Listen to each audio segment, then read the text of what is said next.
Nah, selanjutnya kita akan masuk kepada tuas atau pengungkit. Nah, pengungkit atau tuas ini adalah alat yang digunakan untuk mengungkit, memindahkan, atau menggeser kedudukan benda yang berukuran besar atau benda yang berat. Nah, coba Anda perhatikan gambar berikut ini. Pada pengungkit, ada bagian-bagiannya seperti ada titik tumpu,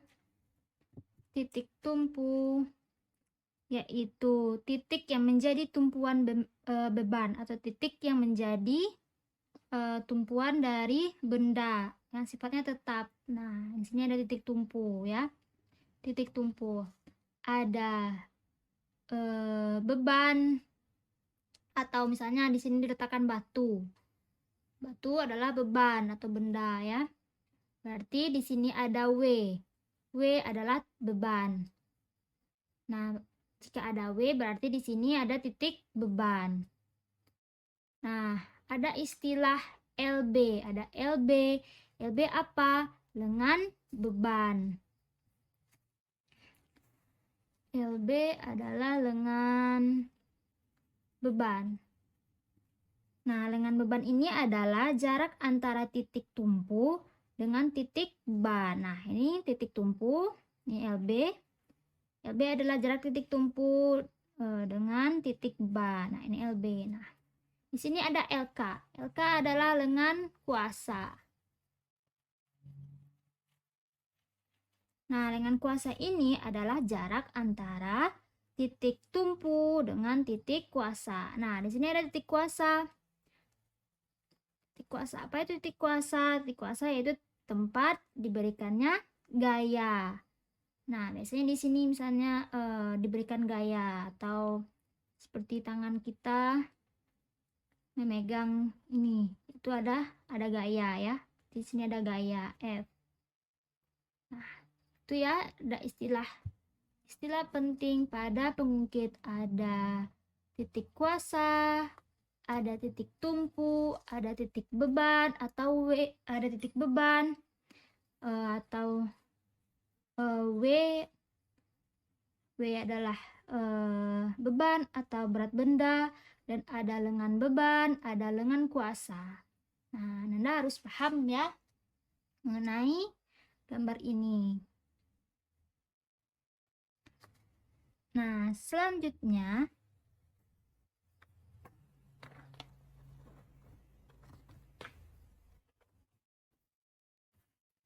rumus pengungkit adalah F dikali LK sama dengan W dikali LB. Ini ya rumus dari pengungkit. F adalah gaya, satuannya Newton. F adalah gaya, satuannya Newton. W adalah beban, satuannya Newton. LK lengan kuasa, satuannya M. LB lengan beban, satuannya M atau meter. Nah, untuk ini kan F persamaannya F dikali LK sama dengan W dikali LB. Untuk mencari F-nya, setelah kita memakai rumus dari persamaan ini, yaitu F sama dengan W dikali LB per LK. Ya. Untuk mencari F sama dengan W kali LB per LK. Nah, kita juga bisa memakai rumus persamaan ini atau persamaan yang ini. Ini untuk mencari F atau gaya kuasa. Nah, bagaimana keuntungan mekanisnya?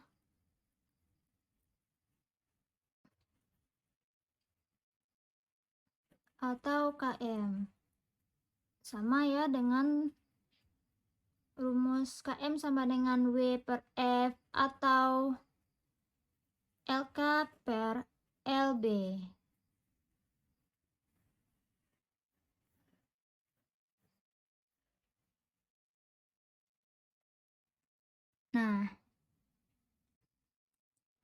Nah, selanjutnya kita akan masuk kepada jenis-jenis pengungkit. Pengungkit itu jenisnya ada 3, ada pengungkit jenis 1, jenis 2, dan jenis 3. Yang pertama yaitu ada pengungkit jenis 1. Nah, pada pengungkit jenis 1 ini, titik tumpunya berada di antara titik beban dan titik kuasa. Contohnya apa? Contohnya seperti gunting. Nah, ini gambar gunting ya. Nah, ini gunting. Di sini ada titik kuasanya. Berarti di sini ada gaya. Ada tangan kita yang bekerja ya, berarti ada gaya. Di sini kita memegang gunting kan? Ini tempat kita memegang gunting, berarti ini adalah titik kuasa. Nah, artinya ada gaya. Nah, titik tumpunya di sini. Tengah-tengah ini, karena di sini tempat bertumpunya ya.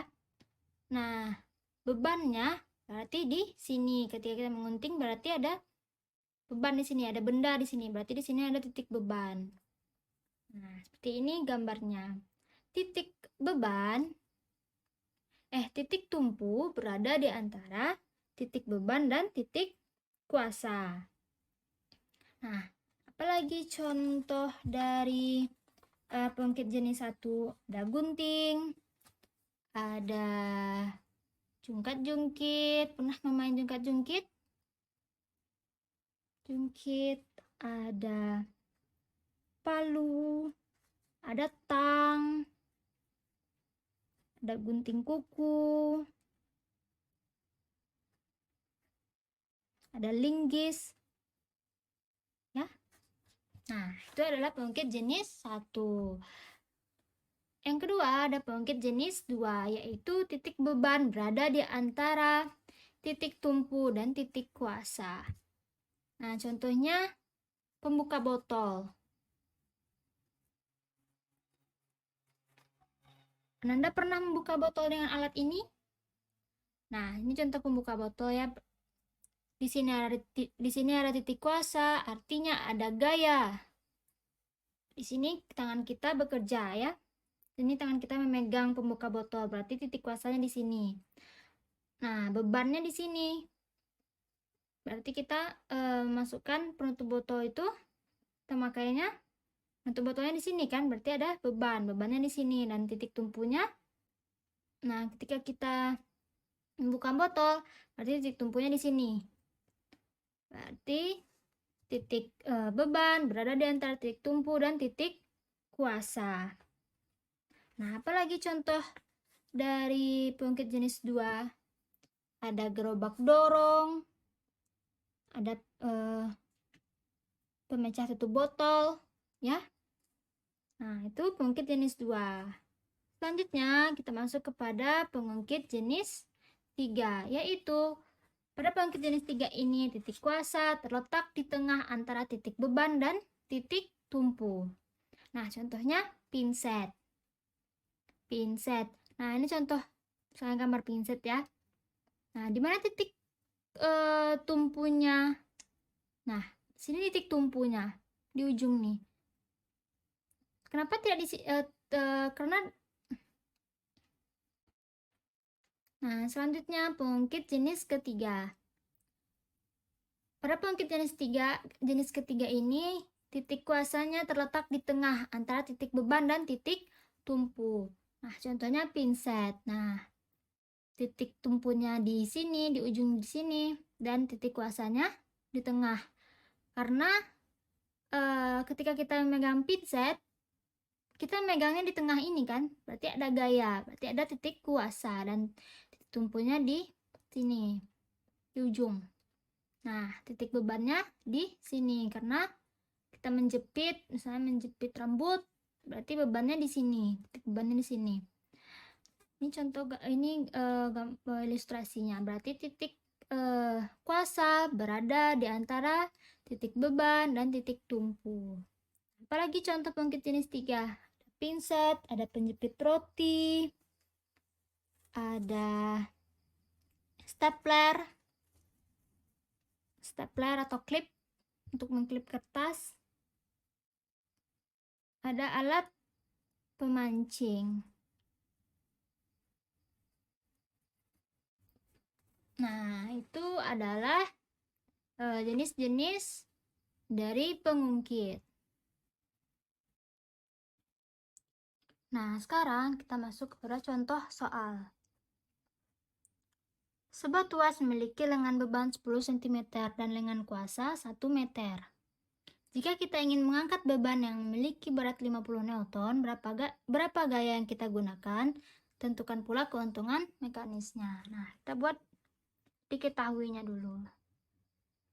Saja yang diketahui ada lengan beban, berarti LB. LB-nya berapa? 10 cm. Dan lengan kuasa, dan lengan kuasanya berarti LK 1 meter. Jika kita ingin mengangkat beban, berarti beban yang memiliki berat 50 Newton, berarti W sebesar 50 Newton. Nah, berapa gaya yang kita gunakan? Berarti yang ditanya pertama gaya, yang kedua keuntungan mekanisnya. Nah, karena LB dan LK-nya satuannya berbeda, yang 1 cm, yang 1 meter. LB 10 cm, LK 1 meter. Nah, berarti kita harus mengubah cm ke meter. 10 cm berapa meter? 0,1 meter. Jadi 10 dibagi 100. Nah, ini kan satunya sudah sama kan? Baru kita bisa mencari jawab. Nah, untuk yang pertama kita cari gaya F atau gaya.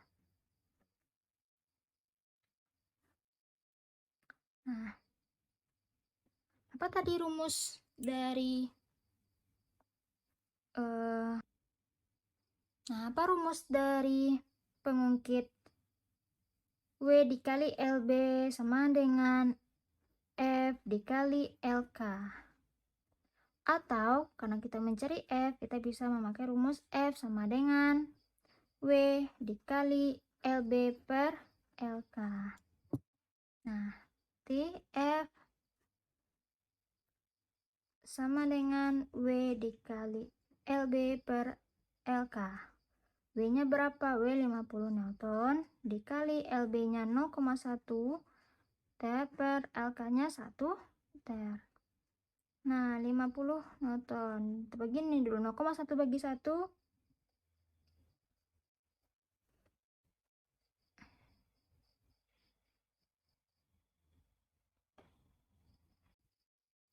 0,1 bagi 1, 0,1. Berarti 50 dikali 0,1 berarti 5 Newton. Berarti gayanya adalah 5 Newton. Kita lanjut mencari keuntungan mekanisnya. Rumus keuntungan mekanis W per F atau KM sama dengan LK per LB. Nah, jika kita memakai rumus yang ini, berarti W-nya berapa?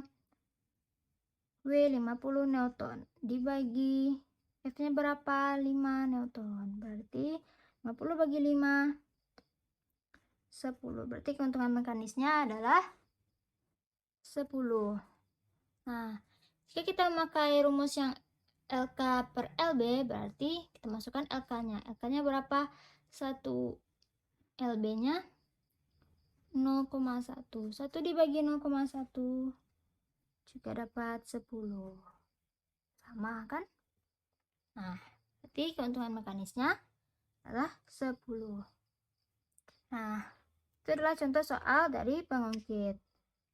Nah, sekian dulu materi tentang bidang miring dan pengungkit. Jika ada yang belum mengerti, jika ada yang ingin ditanyakan, bisa Anda tanyakan di grup WhatsApp. Nah, terima kasih. Assalamualaikum warahmatullahi wabarakatuh.